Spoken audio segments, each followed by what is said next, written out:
We just want to give you an idea what to expect if you're coming to church next Sunday for our reopening services. We don't want there to be any nasty surprises there for you. We want you to have a good idea what's going to be happening. We want you to be able to feel safe and confident to come to church. Now, nobody can make everything 100% safe. If you sit at home the rest of your life, you can still have accidents there. But what we can say is this, that the measures that we are putting in place means that coming to church services is going to be safer than visiting somebody in their home, having anyone visit you in your home. It's going to be safer than going shopping. It's going to be safer than going out for a takeaway or a meal. And so we want you to have absolute confidence that we're looking after your safety at these unusual times in our country. And also, we want to present this video so that you will be able to show love to others. Because the precautions that we are taking are not just for ourselves, but so we can show the maximum love, care, and concern for other people. Something that we would expect to happen in church at any time, but especially at this time.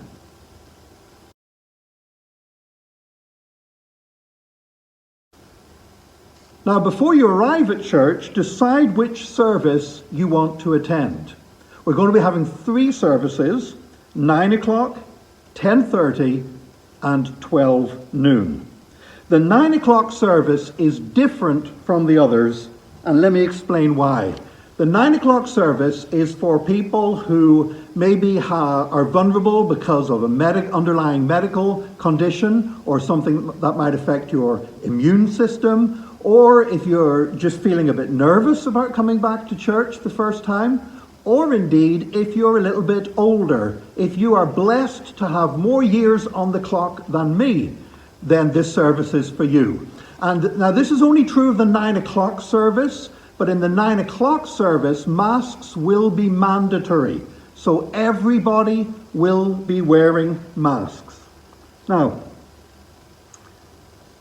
I don't know about you, but I don't like wearing a mask. I feel like an idiot. And you're probably looking at this saying, yes, and you look like an idiot as well. Well, if I can look like an idiot, but help prevent sharing infection with even one person, then that's a price that's worth paying. So again, this is not the case for the 10:30 and the 12 o'clock services. But for the 9 o'clock service, mask wearing is mandatory. All the staff that will be on duty here will all be wearing masks, except if they're having to do something where you need to hear them talking. So the musicians will take their masks off while they sing, and I will take my mask off while I preach. But otherwise, mask wearing will be mandatory, and also there will be no children at the 9 o'clock service. So that's particularly just the 9 a.m. service. So you decide which service you wish to attend, 9 a.m., 10:30 a.m., or 12 noon. And then you book in advance. If you look on our website, there's an Eventbrite link there that you can register on there. Or you can send an email to the email that's now on the screen, reservations@solidrock.ie. And if you're incapable of using the internet or sending an email, then phone one of the pastors and reserve your place on how many people are going to be attending from your household with you. Now, we will still be providing online services, including our online children's service and also the daily Take Fives, but not our Monday night prayer meetings. They will not be online anymore. You know what? You don't have to come to church until you feel ready for it. Don't let anyone else pressurize you or push you into a situation where you do not feel comfortable. If you feel unwell or have any flu symptoms whatsoever, please stay at home. Do not come in if you are feeling unwell or have flu symptoms. And also, come on time. The doors will open 10 or 15 minutes before the service starts. But because of the space constrictions and fitting in an extra service, the services are a little bit shorter. So if you arrive 10 minutes late, you've missed a good bit of the service, and your seat might be gone as well if you had reserved it, because we can't hold them forever. The way the reservation system will work is this. You reserve your seats. If you just turn up, we would do our best, if there are seats empty, to accommodate you. But if all seats are taken through reservations, just if you turn up at a restaurant without a reservation and it's full, we will have to say sorry, because we are strictly limited on our numbers.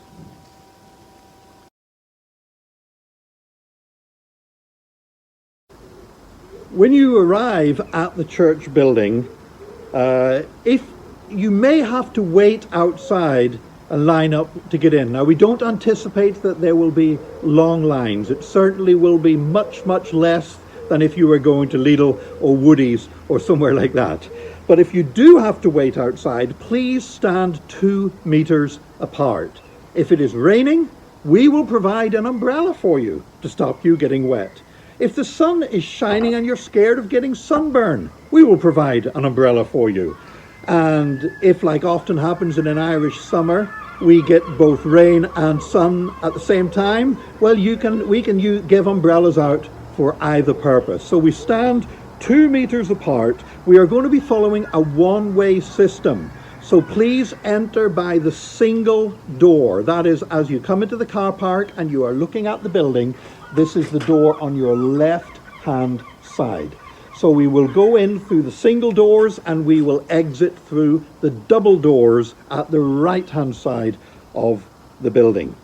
Also, as at the door, there will be a number of sanitizer stations, and please do sanitize. It's essential that you do apply hand sanitizer as you enter the building. That is a minimum safety requirement that is demanded of all churches at this time.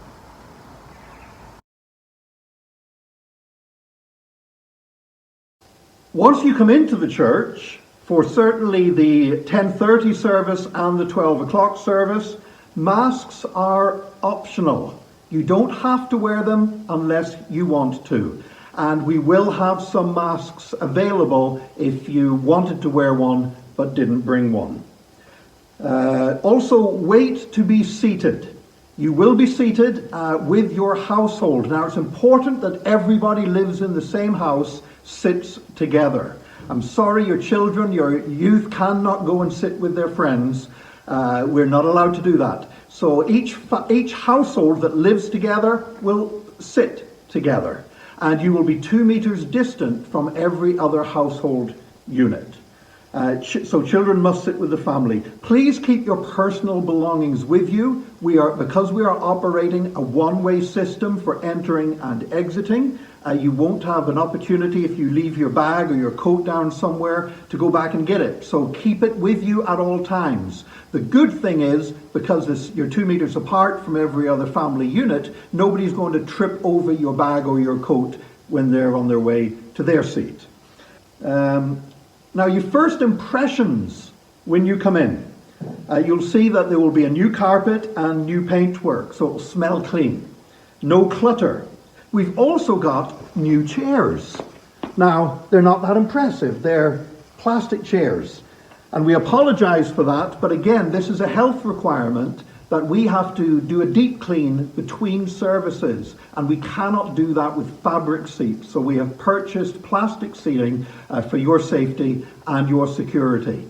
As things go on, hopefully we will begin to relax some of these things, because these are not quite as comfortable on your bottom, but the service is going to be a little bit shorter than what we've previously been doing. Everything will be freshly cleaned and sanitized before each service. You will also see around the church there will be tissue stations with box of tissues and pedal operated bins for you to dispose. So if you need to go and blow your nose and then throw that away and then sanitize your hands, you will be able to do that.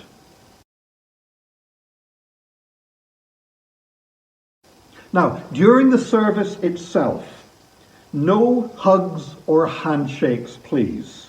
You have to smile and wave at people. You're doing this because you love them. Please remember this. If you say, oh, but I just want to show love to people, if you go and hug somebody, you could get the church closed down. You could spread infection. So saying, well, I'm just going to go and hug people because I love them. Hugging somebody right now does not show love. It shows selfishness. So please don't do it. Now, the service will last for 1 hour. Toilets will be closed, but we will open them on request. Don't worry, we've got a new carpet and we're not going to have any puddles on it. So if you absolutely need the toilet, you ask one of the ushers and they will open it up for you. Now, we are not able to have children's classes at the beginning. We hope to be able to have these down the line as things relax a little bit. But initially, no children's classes, but we will have a story for the children as part of the service. And again, the service only lasts 1 hour, so it's easier, more tolerable to have children with you. Also, the Champions Room, I'm afraid we cannot have that open at this current time. We will not be celebrating communion this month. We will start celebrating communion again on Sunday, the 2nd of August. And also one extra safety measure that the government doesn't recommend, but we believe in, is in each service there will be people in another location praying for you all the way through the service, praying that God will bless you, keep you and protect you. So that's an extra spiritual safety measure we're throwing in above and beyond what the government asks of us. We will not have a prayer line with laying hands on people initially, although that may relax in later weeks. But you can send prayer requests to prayer@solidrock.ie, or indeed as you exit the building. There will be baskets that you can drop a prayer request, a written prayer request in there. And we will not be passing an offering basket around. But by the exits, as you leave on either side of the exit, there will be an offering basket if you want to give a cash offering. But I would encourage you to keep giving with the online giving, as so many of you have learnt to do so.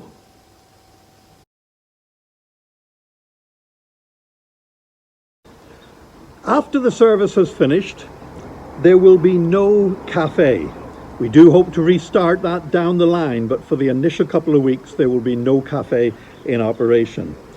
We will get each row to exit one by one as directed. Think about a wedding, where each row sort of goes out, or think about a catering event whenever each table goes to get food in a set order. So the ushers will give instructions for that, beginning with those rows nearest the exit. We will exit row by row. On your way out, there will be offering baskets on either side of the doors, and also sanitizer stations on the way out. Now, we are not insisting as a mandatory thing that you sanitize your hands on the way out. We are when you come in, because when you come in, sanitization of hands is an important procedure to prevent spreading infection to others. When you're leaving a shop or a church or anywhere else before you get in your car, it is sensible to sanitize your hands for your own protection.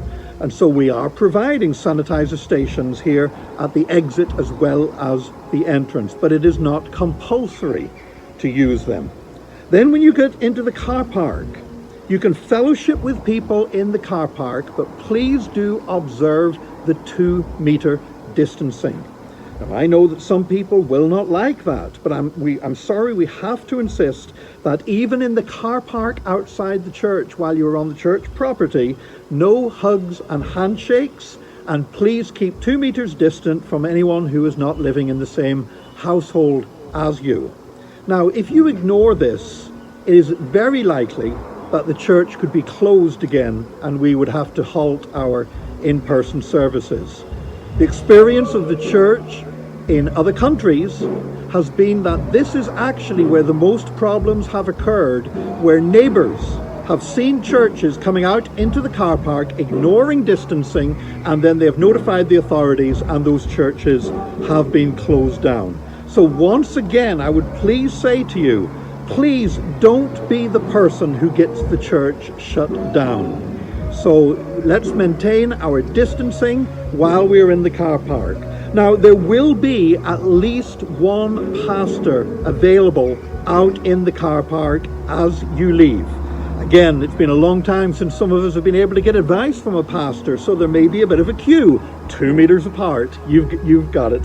But there will be pastors available to talk with you in the car park outside while maintaining distancing.